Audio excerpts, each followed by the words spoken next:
Every year, more than 500 million bulk bags, or FIBCs, are used around the world.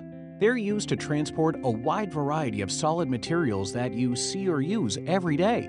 And FIBC, the Flexible Intermediate Bulk Container Association, wants to ensure that FIBCs used for these essential materials are filled, emptied, stored, and shipped safely. To educate the public, FIBC has assembled safe handling guidelines to address some common situations. But you'll still want to consult your FIBC supplier regarding your specific application and handling environment. A full set of guidelines can be found on FIBC.com, but in this video, we'll focus on the key points related to the filling and emptying of FIBCs. Before filling an FIBC, you need to ensure that it's approved for the product, like hazardous materials, food, or pharmaceuticals. And you need to make sure it's appropriate for the filling and emptying environment, considering things like electrostatic concerns in flammable or explosive environments. Any electrostatic concerns must be addressed before filling or emptying an FIBC. You'll need to consult your FIBC supplier, the current IEC standard, and experts in the field. Don't forget to adhere to all other applicable regulations, standards, and supplier recommendations.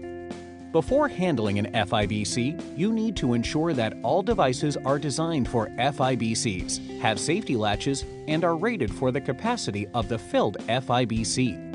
Handling devices such as forklift tines, crane hooks, or bars must be free of sharp edges or protrusions. Edges must be rounded to have a radius of 5 millimeters or greater.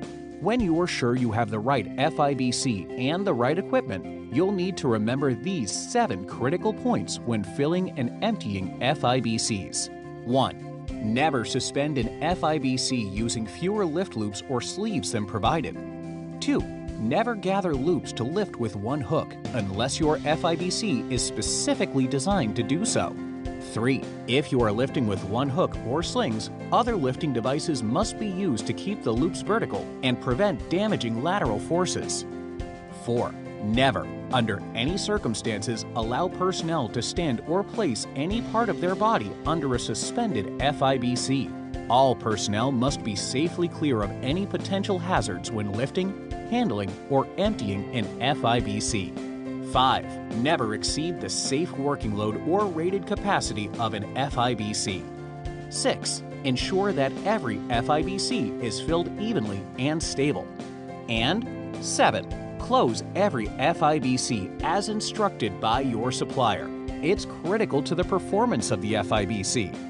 FIBC is dedicated to providing you with tools to help you safely use FIBCs, and we hope these guidelines will assist in making your filling and emptying process safe and incident-free, now and into the future. Visit FIBC.com, where you'll find the full FIBC safe handling guidelines and a list of FIBC members dedicated to providing you educational resources like these.